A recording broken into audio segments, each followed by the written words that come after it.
Hello, everyone. Welcome to another episode of the Cybersecurity Recruiter podcast. Today, I'm joined by a fellow recruiter, Kellie. How you doing, Kellie? I'm great. Thanks. How are you today? Good. I'm good. I was worried we were never going to hit record. Me and you, two recruiters, just chat. I know we could go all day.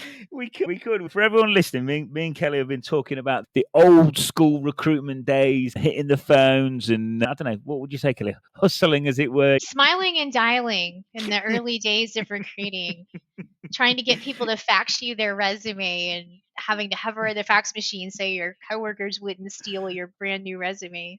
Yeah, well, I think there's lots that we can incorporate a lot of those old days into learnings for the listeners. And I know just before we hit record there, you were talking about some tougher times back in the day of what it was like. So it'd be nice to bring that in. But I'm just going to do you a bit of an intro, Kellie. If I get anything wrong, just feel free to let me know. But basically, Sure. Kellie Richter Kinard started in recruitment back in the late 90s, executive recruiter for Jack Gerald Search.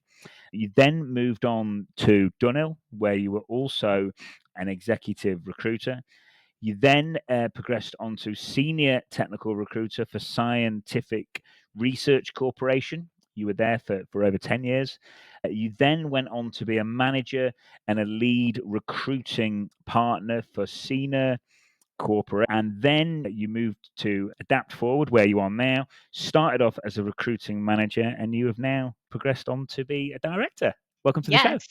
Thank you. Thank you so much for having me. I'm very excited to be here. No, cool. Welcome to the show. And Kellie, it is really nice to have a recruiter on. I get little messages and stuff from the listeners, and people probably would never really get to hear two recruiters chatting away and hear what kind of you like and don't like and what helps and what doesn't in the application process. So it'll be nice to Sure. nice to get into things. But I've done you a bit of an intro, but I'll start where I normally start on each show, which is who are you and what do you get up to on a day like today?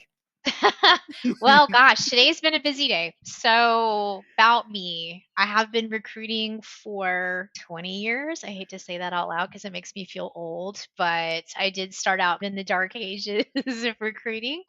Started out in hospitality, so I supported some really great national chains in their opening new restaurants across the country. And while it was really challenging recruiting, it fostered that love in me. I left the industry briefly, had my own business with an art studio downtown, went completely broke, went back to missed having health insurance, so got back into recruiting and haven't ever left. So I segued from hospitality to engineering.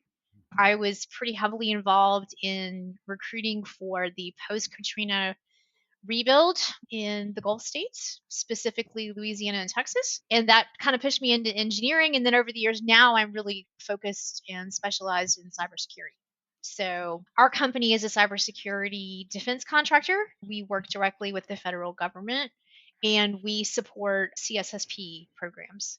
So, we're pretty specialized, really highly technical, cleared personnel. So, this is some of the hardest recruiting you can do, in my humble opinion. But It super is. fun, super interesting, very rewarding, but hard job.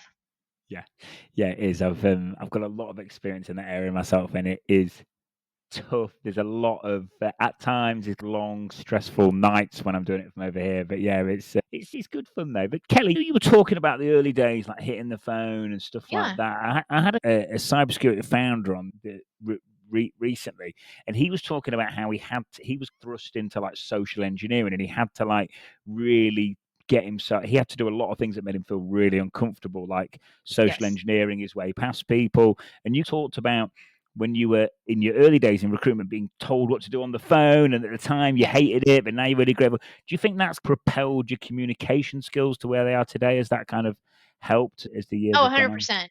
Mm, 100%. I spent my early career 6 to 8 hours a day on the phone, cold calling, and it was literal cold calling. And we had, this is going to sound so old school, but we had CDs and books of restaurants, like their address, phone number, and it was specific to restaurant groups.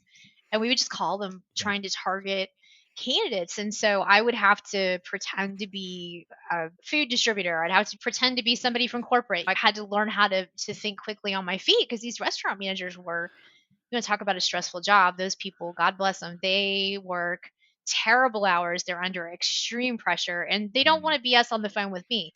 So I would have to be really quick, nail them with my pitch, whatever I was recruiting for at the moment. And it was a lot of rejection. It was a lot of rudeness dealing with, gosh, and I'm going back in the dark ages again. So no Me Too movement, none of that. Female candidates were literally judged on their looks. And I would have to have conversations with regional managers who would say, oh, she's not attractive enough for this position, Kellie. Send me somebody better looking. She was too fat. Teeth weren't good enough. You name it. Like they're talking about cattle. And I would have to navigate these conversations as professionally as I could, not lose my temper, but it was just the nature of the work, right? So I think from going to that and then segueing into engineering, and I'm not knocking engineers, but not the most socially savvy group necessarily. And then now we take that, we add engineering. Now let's add in that we're dealing with former military, retired generals, retired admirals who are used to barking orders at people, retired Marines who are used to cussing and being very creative in the way they talk to you. And again, not many women in the industry. So I was unique and things might be said in meetings that were really embarrassing and off color. And I would have to handle that. So, yes, all of those experiences, I fully believe being uncomfortable leads us to growth. It's Yeah. not an enjoyable process. It sucks some days, but you're going to grow from it. And if you can just dig down deep, put on your ass kicking boots, get through it, you're going to come out on the other side of it better. It's going to improve your career. It's going to improve you as a person, and it will be worth it. Yeah, I definitely agree. I think it can almost be taught because if I think about your example there, you've been on the phone 6, 7 hours a day. Look, when me and you get on a Zoom, Kellie, or a Google Meet, it's hard for us to get off, isn't it? We're just Yeah. it's ridiculous, and it's that has come from. I've had it where you feel uncomfortable getting on the phone, you feel like you're hassling people, but it's that kind of you break through that comfort barrier, and all of a sudden you build relationships, and things are great, and you recruit people, and the clients are happy and the candidates are happy. And it all, I do think that for the engineers that are listening now that are struggling with that communication piece, Yes. I really do think that it is just a case of forcing yourself out, and it's never too late. And I said that if I think about yourself, I'm sure at some point it would have never come naturally to be how you are now, as communicative as you are now. But I think it's forcing it from those early days that it's just become the norm. And I really do think I'm not saying that every engineer out there listening is going to jump on the phone and start cold calling people, but I think if they just push themselves a bit, really enhance those communication skills, then combined with the technical skills, and the career progression will just really elevate, won't it? Yes, the industry has changed significantly. I would say really the last 10 to 15 years. When I first started in DoD specifically, we literally had teams of people that worked in rooms that sat in the dark and they never interacted with other humans, and that was acceptable. Do I think that would fly now? 100% no. You have to be able to truly excel, I believe, in tech now. Forget cybersecurity. I think tech in general, there is a much higher emphasis on not only having the technical skills, but you also need to be able to interact. You've got to be able to interact with customers. You're definitely going to have to interface with other team members, and you need to be able to do it successful. And you're never going to believe this because you and I've talked so much, but I'm not a talkative person. Yes, you are. I'm not, I swear. If you get me outside of work, like God forbid somebody ask me like to talk about myself, I can't do it. I think it's one of the reasons why when I had my art studio and people would come up to me like they wanted to talk about my painting, they wanted to know about me. What's your story? Because when people buy art, they want a story to go with it. And I'm like, a deer in headlights. I don't know. I was pushing some color around. There's no deep meaning to it. I hate to ruin it for all you art folks, but a lot of times there's no deep meaning. We just like the way it looks. Like, sorry. But I'm not naturally outgoing. I'm not naturally a super talkative person. If you get me talking about recruiting, if you get me talking about arts, my dogs, I can go all day. But if you just ask me, like, tell me about yourself, I would have no idea what to say. I am utterly boring. And I think you just what you said, you learn it. It's muscle memory. For me now, it's natural. It's my comfortable space. So I would tell people that maybe are more introverted or do struggle when they interview, practice. Get your peers to talk to you. Practice doing interviews. It's going to seem goofy, but it helps. Get over that awkwardness. Record yourself. You want to talk about awkward. Record yourself and then watch it back and go, oh, wow, what was my face doing? It helped, but it will help you. Mm. Anything you can do to make yourself stand out from the next person is gonna benefit you. Again, Mm. even when it's uncomfortable, even when it hurts a little bit. And I'm not saying do anything that's morally incorrect or goes against your values, but just generally uncomfortable. Maybe it's Yeah. something that makes you feel a little awkward. If it's going to benefit you, it's worth doing and Yeah. it will pay dividends in the long run. Yeah. Do you know what? It's such a valid. About 5-10 minutes ago, you mentioned how you did a comparison of how years ago you probably would have been cool not to really bother with the communication side. You'd have got away with it. You'd have been fine, and now you won't. And I think that's so true. I'm seeing it, as I'm sure you are, Kelly. I'm seeing it more and more with different companies I'm dealing with all the time. Even like really like a small team of low level hackers, say that I'm dealing Mhm. with the pen testing company. They will still be really talking about the communication side more and more. I think it's just becoming so important. And yeah, I just know if the technical skills are on point, the communication skills are on point. I think that's like a dangerous combination in a good way. I think for cybersecurity career success, it just goes hand in hand. Oh, absolutely. We really now, I can't think of any team that we have that's not going to have at least some level of interface with the government customers. Mm, And I'm going to tell you, if you work in defense, if you can't interface successfully with those customers, your career is over. It's a deal breaker. You've mm, got to mm, be able to do it. And I just think it makes your day more enjoyable too. It helps to be able to reach out and lean on others when you need it. When you're mm. having that tough day, when you've got a problem you can't solution, you're stuck on a piece of code. If you've got that work buddy, you can reach out for help. That's Yeah. huge. Yeah, and if people like you, they just help you more, and it kind of just Hmm. things just flow. You know what you said about when you're like not at work, you don't talk as much. I think that goes back to the company because I've been getting that. Like, I think I'm getting like I'm working a lot at the minute, and when I sometimes step out of like my little work bubble into a social environment, I'm a bit like that. I can be like surprisingly quiet, especially Hmm. at first, and I think it's back to that comfort thing. It's oh yeah, I've got really comfy talking about recruitment and talking to clients, talking to candidates, doing a pod, and then all of a sudden, like you step out of that, and it's oh, this is scary. This is a bit weird. Right? Says me who's preaching about going outside your comfort Yeah, zone. I know. I But know. I hate small talk. I just don't like I can't get into small talk. I do it all Yeah. day. I do it at work. I've got to get to know my candidates. I've got to get to know my managers, my directors, the people I support. I know about their families. I know about what their kids are up to and all the things. And so Mm, then just what you said, you get to the end of the day and you're like, I just cannot do this anymore. mm, If anyone was to see me out and about on the weekend, I am totally going to be that person sitting back, observing, yeah, sipping my beer, yeah, you yeah, just yeah, yeah, chilling. Like I'm not yeah, talking. yeah. I If you see will. If you poke me hard enough, I'll talk. But yeah, I'm with you. anyone that sees Kelly, ignore her because she won't want to That's talk to right. Not going to you. talk to you. Sorry. Yeah. Do you know another thing? Just one more thing on communication. I've got a Yeah. theory that like AI and automation, like I'm noticing a lot of things weird. Like we can take stuff out of the process that doesn't involve talking to a candidate or a client. And when I look at different AI and automation tools, whether it be something on the technical side for cybersecurity people, or whether it be in the recruitment process, like we can automate certain things that we were talking about before about having to ring switchboards and do this. A lot of that stuff's been removed. I think a lot of these tasks that don't involve talking will disappear. And I think it will Yeah. put more of an emphasis on talk. If I talk about a recruiter, I think we could get it to the stage where eventually, like me and you, Kelly, would come to our desks and all we do is the relationship building bit. All we do is talking to the candidates, talking to it might be Mhm. talking to the client. And when you think about that, if all those other back office bits are largely automated, it makes that communication piece even more vital. And we're seeing the same in security as well. Like certain aspects of certain methodologies are just automated now. So I think for those reasons, the communication piece will just be increased in value as the months and years go on. Oh yeah, for sure. When I was working for Cerner, Cerner is the world's largest they're a global healthcare IT company. And a lot of our front I think of it as front end. So a lot of the front end recruiting functions, like when applicants would come in, because we would get hundreds and hundreds for a single position. So with the tools that we had, a lot of the I hesitate to say pre-screen, but ranking the candidates, we had a system that would literally like fill in little bubbles to let you know how much of a match this candidate was for the job. I definitely had mixed feelings about it because Mm, garbage in, garbage out. If you don't put in good data on the front side, you don't. It doesn't really screen the candidates that effectively.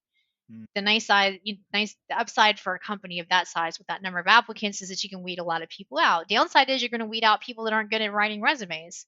So Mm. I have definitely mixed feelings about automation. I appreciate it and it can definitely help in some ways, but I would never want to see a world where the human touch is too far removed, because especially like when we think about separating military, those guys get terrible advice sometimes, and I'm Mm. not knocking the TAP offices, they do the best they can, but in some cases these TAP offices are being staffed with volunteers that don't have industry experience. And so let's think about a soldier that's separating, he's not gotten good resume writing advice, his resume hits one of these automated tools, it doesn't see the keywords because he, again, didn't write a good resume. He's getting excluded before he ever gets a chance. And that's not, Mm. I don't support that. I see the Mm. value in AI and automation and all the things, but there's always a cost to that, right? Like you automate too much and now we're missing out on good people. I will 100% call a candidate if I'm reading the resume and I'm not seeing all the things, but particularly if they're separating military, I almost always at least give them a call because Mm. sometimes it's just a matter of that resume. It just wasn't quite checking all the boxes, but I've been doing it long enough and I know their MOS and I'm like, he should know this stuff. He should be in the right ballpark. And it's always worth that phone call. But again, you get those automated tools and that person's never going to get a look. I don't know. I have mixed feelings about it. I guess I'm still too old school. I'm starting to embrace it, but I don't think I ever want to see a world where the humans get pushed too far to the side. Yeah. Because again, like it's too nuancy. There's too many aspects to what makes a great candidate. It's never going to just come down to the keywords in the resume. Mm. There's so much Mm. more to it. There is. I can think of it. I won't name the company, but I can think of a really large tech company that we deal with, and I was almost not having an argument, like more of a debate with that. They've got a very large internal team, and I'd interviewed this one particular chap, and I knew he was great because I'd interviewed him, and they were almost going, "No, that's not." And I was like, "No, look, trust me. Like I've sat down with this guy. Like I can't promise you he's going to get an offer, but I can promise you that the hiring manager is going to want to interview him." And he did. And sometimes it's like you say, it's never going to be perfect. But I think that's where the value of what me and you do, Kelly, comes in, because sometimes you just need to just actually Yes. pick up that phone and get on the phone. And not everyone does that, but it does pay dividends if you have that attitude on a consistent basis, I think. So yeah, a minute ago you went hundreds of applicants for one single position, and I know there's going to be a lot of people out there listening now are on the wrong side of that, and they're struggling, and and you're probably hearing it from different people on the market. I know I am. What kind of tips, hints, or advice have you got for people to cut through that noise? That because there's a lot of it out there. It's weaning off a bit, but there's still a lot of noise out there, I'd say. Yeah, no, $1 million question, right? Especially for these, again, large, well known companies. All you gotta do is look at link. A new position gets posted, and I'll use recruiting as an example. New recruiting position gets posted, and it's remote. There are 200 applicants probably within 20 minutes. So, Mm. yeah, how the heck do you stand apart from that sea of applicants?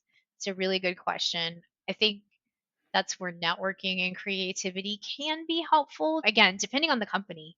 If it's a really large corporation, the chances that you're actually going to connect and touch with a human that's going to see that resume, probably not great. Mm. I think my advice would be more so in the targeting of where you decide to apply. Mm. Be selective about what you're going after and what you really want, because it is very hard to get hired on. I've worked for, so my company now is what, 180 people. Able Vets was about 400. Cerner acquired Able Vets and we went from 400 to 40,000 employees. And really with those global corporations, it is extremely difficult to get in unless you know somebody. If you know Mm. somebody, makes it a lot easier. Somebody can make a phone call and say, "Hey, look for this specific individual." But now, having worked for said large company, we had screening tools that removed names and all identifiers. So even if someone said, "Hey, I've got a referral coming in," we had to really get creative to figure out who it was because we didn't have names and we didn't have God. anything we couldn't see any of that. So I was like, well, how the heck am I supposed to know who this is? But I would say your resume is important, of course. You want to really highlight, where did you save the company money? What creative solution did you come up with for a problem? Where did you save time?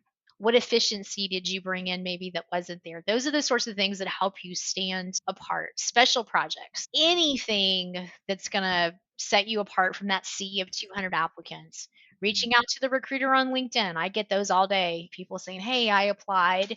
And I'll go look. I'll be like, oh, okay, I'll go look at it because my recruiter gets most of them. I only work on certain positions now. So I'll go take a look and report back to the individual. Yeah, I'll let my recruiter know that you're there or whatever. But gosh, what else? Just making sure that resume is detailed. Get those details in there. Tools, especially anybody in tech. You want to be very specific about languages, what tools you've worked with, special trainings that you've gotten, certifications. In my world, certifications are huge. So, what certs do you have? Make sure you've included all that. But again, I would say be targeted, be selective with who you're applying with. If you're really interested in that global corporation that's going to get 3,000 applicants for that one role, then you really need to figure out a way to infiltrate, network, and become buddies with somebody that can hopefully get some attention to your resume. Kellie, there's so much good stuff there, and I think that's really good advice.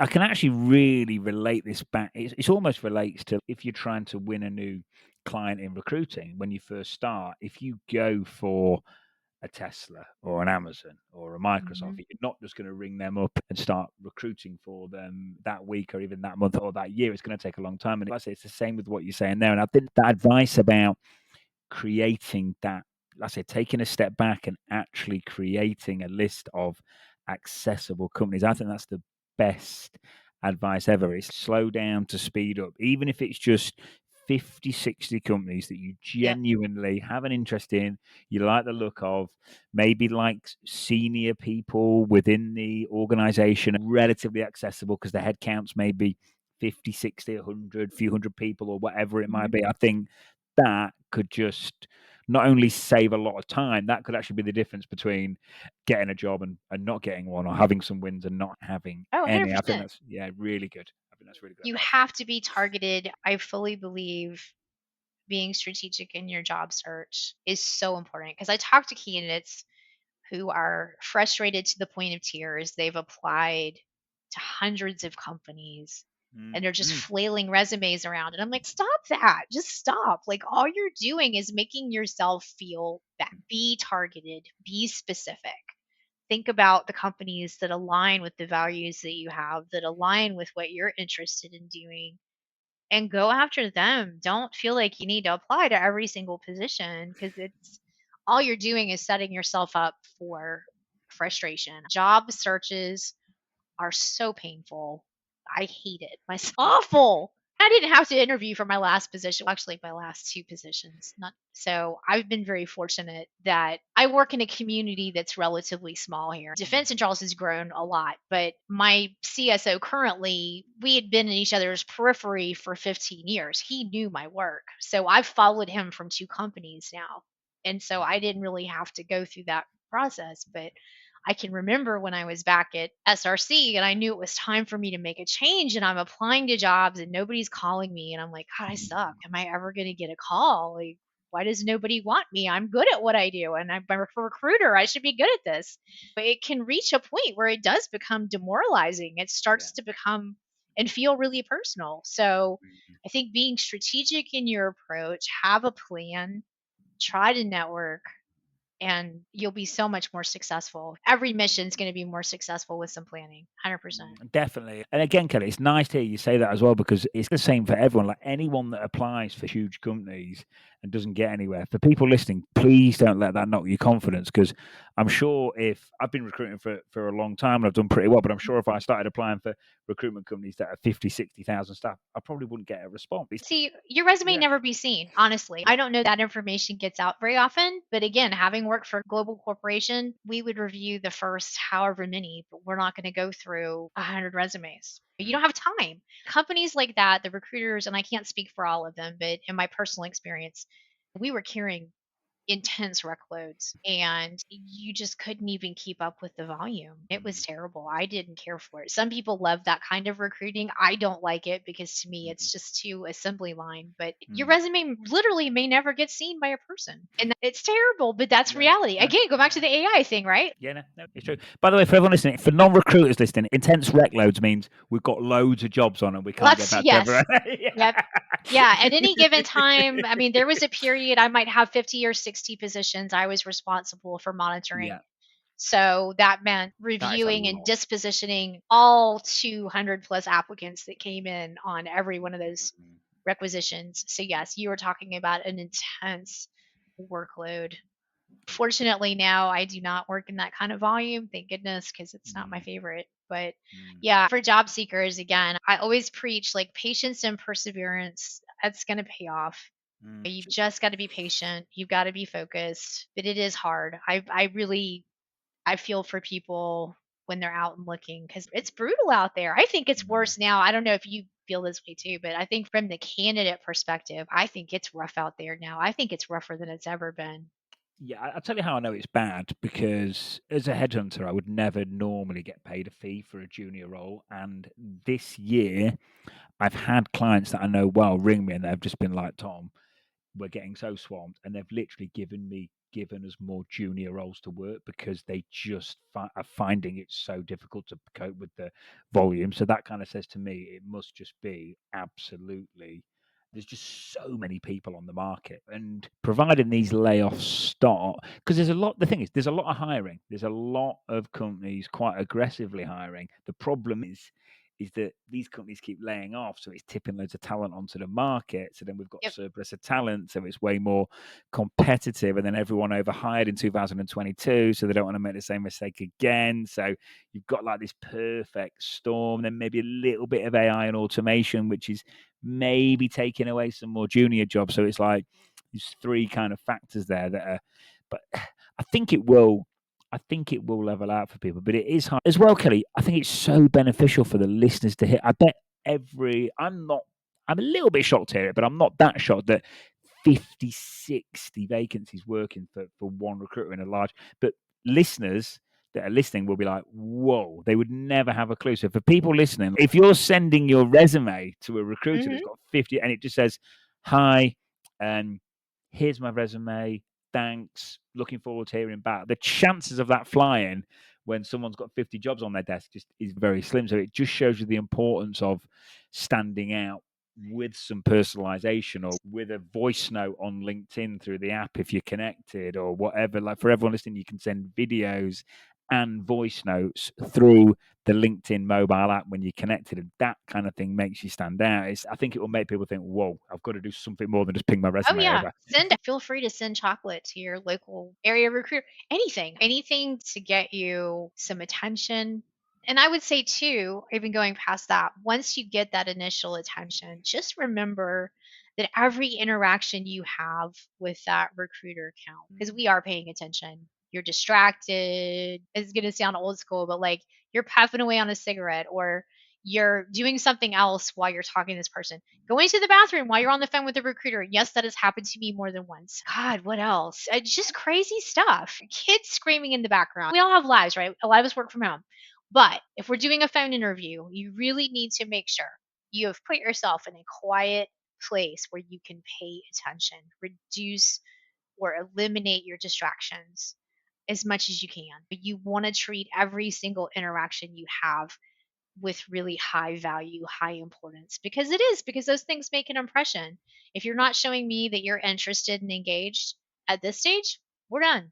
We're done, because theoretically you're putting your best foot forward. And if you're not putting your best foot forward right now, what are you Mm, going to be like when I hire you? mm. That doesn't fly. I'm super critical when when I'm interviewing recruiters. I am brutal because I hold my people to very high standards. Same thing. We should give you 100% quality interaction every single time. Yeah, no, definitely. That again, for everyone listening, you're being constantly assessed in that Yep. application process, and I do think sometimes people can forget that. Especially, I think, Kelly, towards the end of a process, if it's going well, I think people can almost just get a bit too relaxed. It is a good point. The other thing you mentioned as well about letting it was you were talking about the resume, really the things you've done, like really quantifying what you've done, like giving the benefits to Mhm. the employer. And I think that's so important. If you can actually get some real stats in there that actually, where the person reading the resume can go, yeah, do you know what, that's really good. I can relate to it, Kelly. When we're pitching for business, we almost have stopped pitching. Mhm. We've just started giving real life stories, going, we had this many people for that client, we did that, here's a position that was the Mhm. same as the one. And we just give real life example and let future clients reference old client. And it's the same as what you're saying there. It's get some real life stories on your resume where Yep. you've performed and added genuine value. I think that's a really good point as well. It's very beneficial. This is going to sound super geeky, but keeping a journal through the year of your projects and accomplishments, because it's easy to forget. Like I have to do it myself because I'll forget. Like when we go to do our annual review cycle, and I'm supposed to tout my accomplishments for the year, and I'm like, I feel like I did some things. What the heck did I do? So if you keep a notebook for yourself, jot down, hey, you know what? I wrote this code that automated this process, and I saved the company $500,000 a year. That's huge. Mm. Employers love that stuff. If you can give them factual data to support why you're good at what you do. I can walk into a job interview and say, and I did say this one time when I was being interviewed, why should we hire you? I was like, because I'm damn good at what I do. What else do you need to know? But no, I need to be able to back that up. I've done X, Y, and Z. I've hired people for remote locations all over the world. I've hired this many people. I've staffed critical projects in 30 days without any help. Anything you can point to that makes you valuable is going to help you get that interview. It is, and do you know what? It ties in with the communication piece as well, because you'd give some real life examples, and the person interviewing you go, "Oh, okay, great. So when you did that, Kelly, how did that?" And then all of a sudden, you've got a conversation flowing, you're building a Yep. relationship, you're building rapport, this likability factor, and then bang, before you know it, you've got a job, and it Got the kind job of and just, you got a huge offer, right? Like yeah. it's all awesome. And I just, Mm, again, think it's so important. You've got to sell yourself. Your resume is the introduction to hopefully selling yourself. So toot your own horn. What did you do that was amazing? I think mm, everyone, even junior people, can highlight accomplishments, assuming that they're going above and beyond and doing all the things. You do have people who go on cruise control through most of their career, and that's okay. But it's going to be harder again if you're targeting one of these huge companies. You're going up against hundreds of other people. It's going to be a little harder to sell yourself. And the market definitely has been getting flooded because, as you mentioned, the Metas and all the huge companies of the world, Google, they hire in huge numbers and they lay off in huge numbers. yeah. We have Boeing here in Charleston has a large assembly facility, and they're notorious in Charleston. They will hire like crazy, pay people wild amounts of money, and 6 months later they're laying everybody off. Mm, And for some people, that those kinds of swings are okay. They like that. Other people want more stability, so you got to be cautious of, pay attention to who you're applying with. What's their history?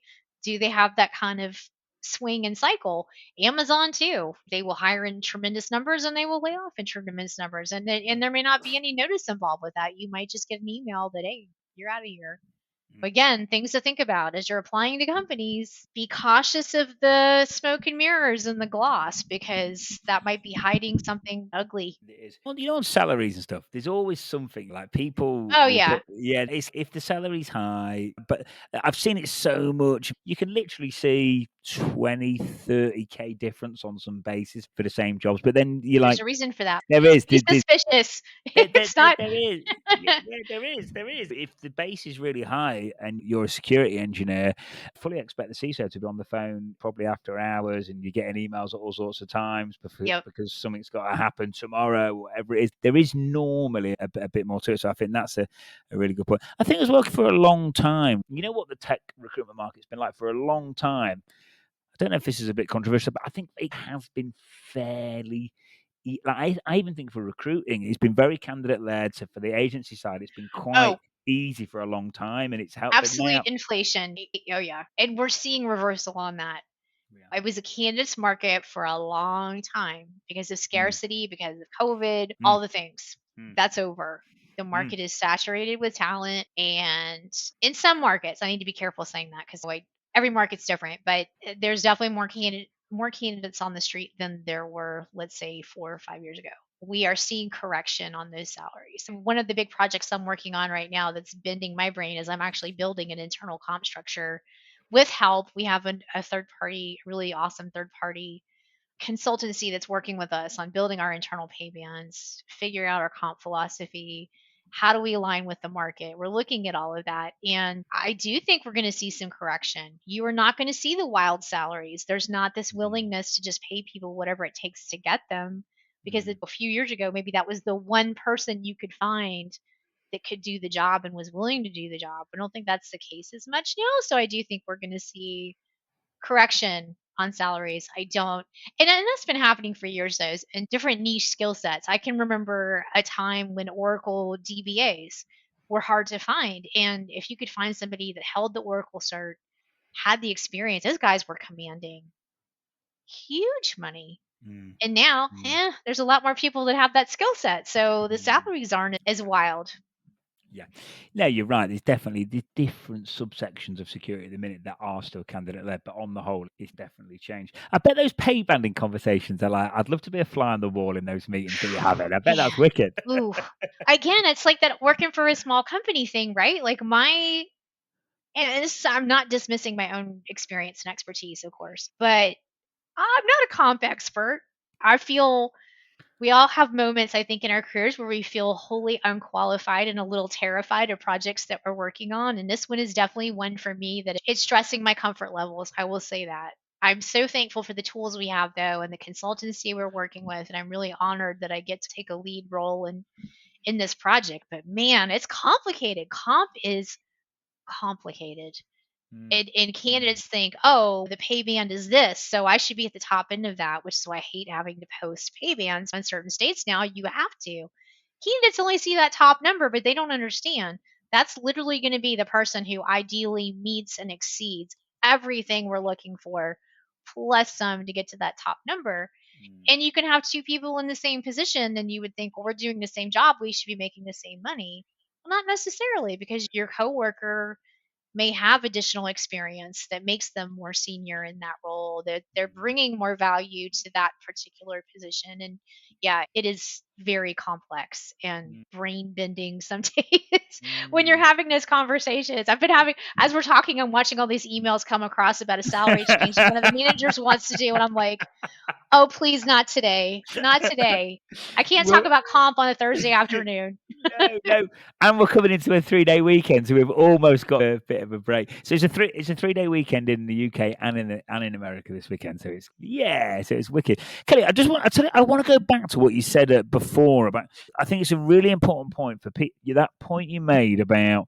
You talked about. I've heard it being called giftology before. You talked about sending chocolates to people and stuff Yeah. like that. And I honestly believe, like, for people listening, if they just slowed right down, that again might sound a bit old school, but if you just sat down and got kind, if you could send someone a meaningful gift, again, doesn't need to be expensive, and you could send that to 50, 60 decision makers in 50, 60 small companies. I don't want to say I guarantee you'd have a job, but I tell you what, you'd have some interviews and you've got a bloody good chance. I think that's such a good point that you Oh, made a minute ago. yeah. Thank you notes. Don't underestimate the value of I want to say a handwritten thank you Yeah. note. And I know that's old school, but I've only received a few in my 20 years, but I held on to them because they were so important to me. Because recruiting is a thankless job often. So when someone takes the time to write me a note, that just means so much to me. Wow, thank you. It's rare, but anything like that you can do to make people's days better, brighter, happier, it has value. It might not necessarily land you the job, but they'll remember that and they will help you. Even if I can't recruit someone directly, if they do me, I'm going to connect them with other people in my network. I have over 1,000, I know how many now, connections on LinkedIn, people that do what I do. And if you send me a nice note and you're humble and you need help, of course I'm going to connect you with people that potentially can help you. It makes a difference. Those human connections have value. I think especially now after all of this, we're so isolated for so long. I feel like people are just craving that connectedness, that touch, and that kindness because it has gone away to a large degree. So I think that can help you set yourself apart for sure. It can, and there's a lot of people on the market, but I tell you what, this stuff that we've just broken down, there's not a lot of people doing this. There's not a lot of people sitting down, mapping out 50, 60 great companies, taking their time, sending gifts, sending personalized messages, maybe sending in a resume, a physical resume on a piece of paper in a nice letter. Not even if however many people listen to this pod, probably a few will do it. So if you are listening now and you are struggling to get off the market, I really think no matter how many people are on the market, if you do a lot of these things, you really are going to stand out because most people won't. 100%. Yeah, it's good. It's cool. We haven't talked about anything that we planned, but it's been good. I know. I was thinking to your list of questions. I'm glad I didn't sit down and like really think out the answers to those.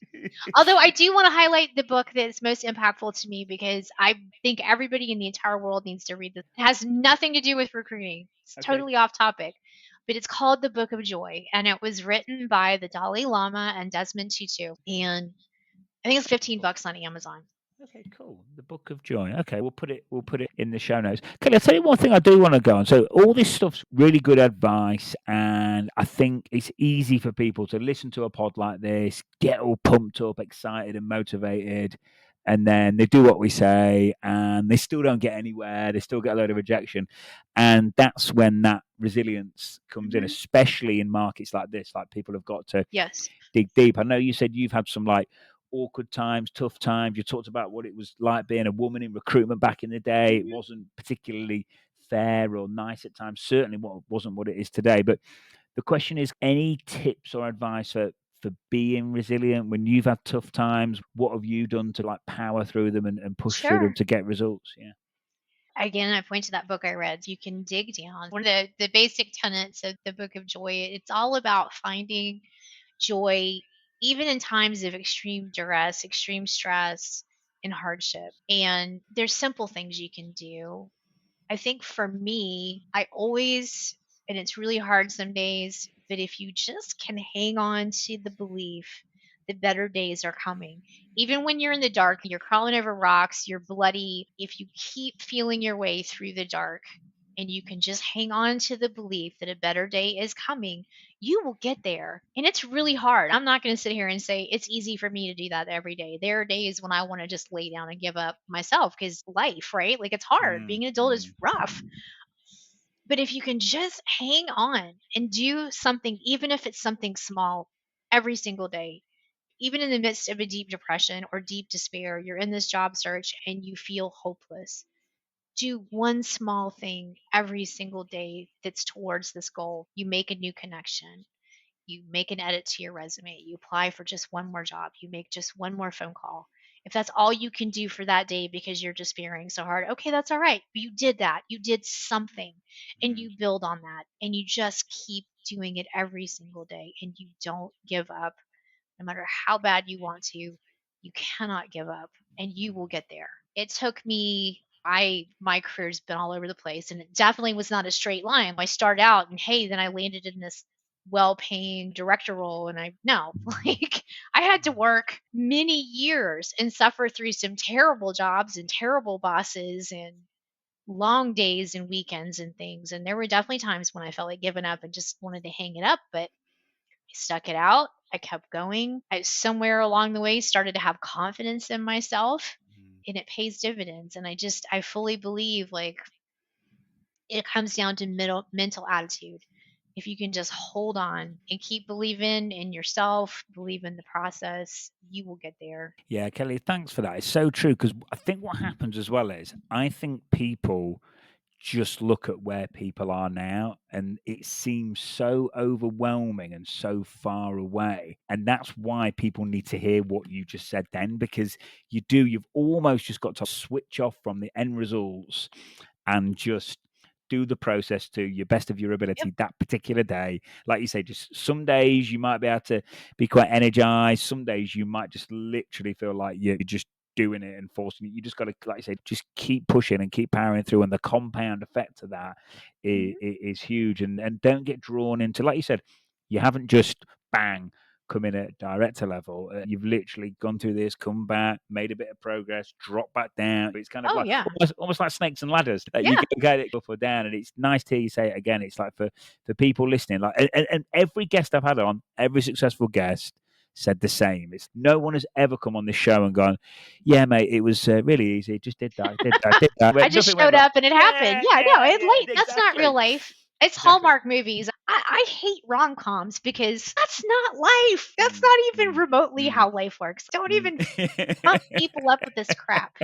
It's hard work. It's hard. It's challenging. It can be depressing and discouraging and feel really personal when you're getting those rejections. But you've just got to dig down and keep going. And I would be willing to bet that every single really wildly successful person that you see out there. I like Richard Branson. I just think what he's done is phenomenal. This guy started out with a disability and he's just really overcome a lot and been creative and turned that into this unbelievable Mm, company. And I'm sure there were probably plenty of times when he wanted to give up or mm. just say the hell with it. I don't think anyone just had this straight trajectory where they went from zero to wildly successful without some difficulties. And you've just got to be willing to ride that out. You got to hang in there and be tough. Definitely. And you know what? I heard this on another podcast, but I basically, when, as humans, for us to be happy, like there's something about us that when we go through a tough time and we overcome it, that's what kind of makes us feel alive and gives us that Absolutely. yeah, Yes. it's why when you see people that they'll sell a business, they don't need to work anymore and they've got everything's dreams come true, and they sometimes fall on difficult times and sometimes get depressed or they have to just start another business straight away, and that's why, because we actually all need the struggle. Yes, 100%. You can't enjoy the good things if you haven't experienced the bad. And it's a price for the good. You got to put some skin in the game, but you appreciate it more. I grew up with trust fund kids and I felt envious of some of them at times, but now as an adult, where I see where their life is, and most of them, sadly, a lot of them died with addictions and really bad problems because they didn't have any direction. Everything was Mm. handed to them. They didn't have to work for things and they didn't have that sense of accomplishment. And when you work really hard for something and you really put your heart and soul into it, when you complete it, when that mission is accomplished, when that painting is finished, it does give you a deep reward that's not the same as if someone just hands it to you. So it's worth it. Mm. It has value. Yeah, it is. By the way, you mentioned you don't like rom-coms. I am going to send you that film list. I keep, Okay, please do. yeah, I can remember you put on the thing. You were like, I hate rom-coms. I was like, okay, well, Challenge accepted. I'm going to prove you. yeah, no, it's true, Kelly. And I said that's why I've liked the way that what we've talked about today, because it's just, and you know what, LinkedIn and I'm not don't really go on Instagram or anything like that or Facebook, but all these social media sites, they, especially I think for younger people growing up, they will be creating all these thoughts and things in their head. And like you say, it's never really the reality. Anything worth having is worth fighting for. And it really, and also I think these tough times make us better. Like when we talked about the market being candidate led for what, like 6-7 years, it was just Mhm. like, boom, there was people I was meeting. You probably were. I was meeting people on the market on huge base salaries, and they were just sat behind scanners, and they weren't really. And I was like, "What? You're on that base, and that's all you do?"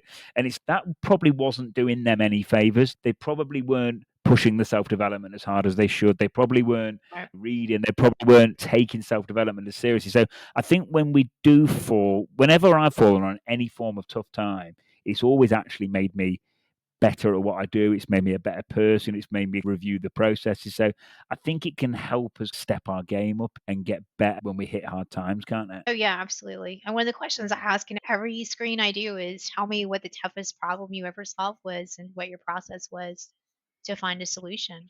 And that will tell you a lot about a person. Not only what they really view as a problem, because what's a problem to one person might be minor to me, but also how just what is your process for working your way out of a serious situation or a challenging whatever it could be. I think that tells you a lot about a person and their overall character, work ethic, all the things. Yeah, it does. It does get it, I think as well, if people hear that you've never had any adversity in your life, you don't want that person to be the first time they land on adversity. You don't want it to be on your watch No, because they definitely can't work with me. Like, exactly. not that I'm hard to work with, but if you've literally never had a tough day or had something crazy happen or just with the nature of our business and what we have to do and the personalities we support, you got to be ready to handle just about anything and everything Mm. and handle it gracefully. At that Kelly, if I'm applying for a job for you now, like what's like the best way that I could approach you and approach the application process? And I had Tony on, who's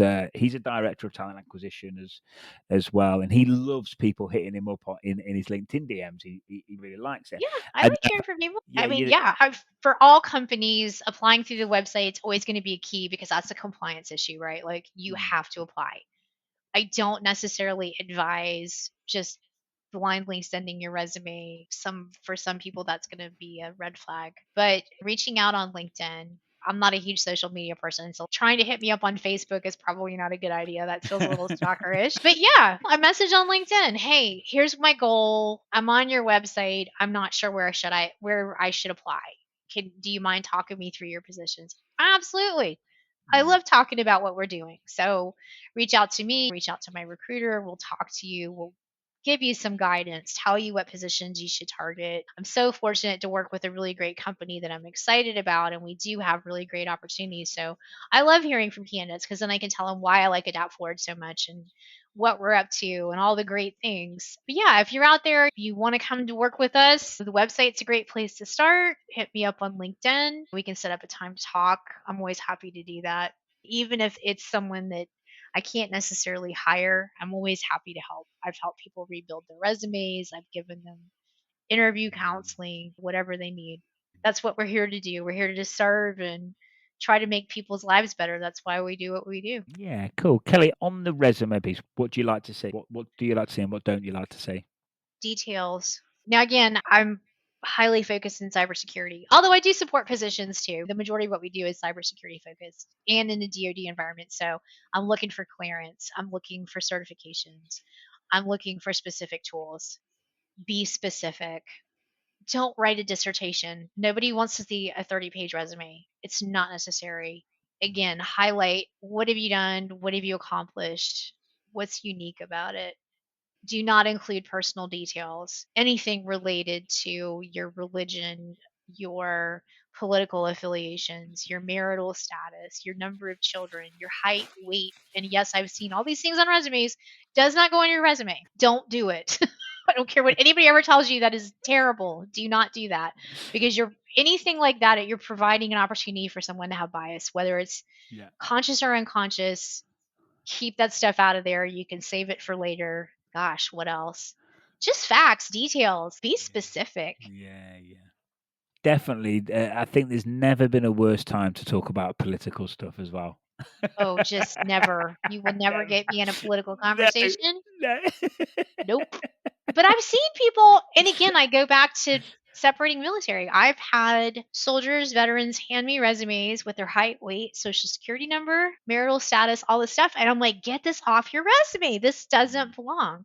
You don't want to include anything that's overly personal, and it's not related to the job. In our application, we have a question about what makes you unique, and that's certainly your opportunity to like talk about your hobbies and why you're different. And people's answers always never cease to crack me up. Like I get some really great answers to that question. But on your resume, yeah, stick to the facts, keep it pretty straightforward. Make it easy to read. Again, you might land on somebody's desk who's going to get 200 other resumes. So if you're going to have about 30 to 45 seconds when you hit somebody's desk for them to review it, and they're either going to see what they're looking for or they're not. And if they don't, they're going to move on. And whether that's me, that's my director, one of my team leads, reviewing resumes is a very part of their day. It's definitely not a priority. You want to make sure that you make it easy to read, forget the flowery fonts and all the hoopla with the graphics. That's not what gets you noticed, at least not in my world. Now, if you're in graphic design, that's a different situation. But in a cyber tech, nah, we want straightforward, easy to read, stick just the facts. Yeah, cool. Kellie, look, you've given such good insights. You've given real insights for the listeners into what it's like for us recruiters and what it's like when it gets busy. You've given some really good mindset advice. You've given some really good advice about how to just kind of just think about what you're doing before you approach the market. And I love that advice about not going for these massive companies, especially under these conditions. I think we've potentially saved people a lot of stress, headache, and a lot of time. So good. I've enjoyed it. Do you think we've about done it? I'll be looking for you to come visit soon. Yeah, I will do. Kellie, thank you. It's been really nice to see you again. And I'll see you soon when I get to the US. Yes, thank you so much. Enjoyed it.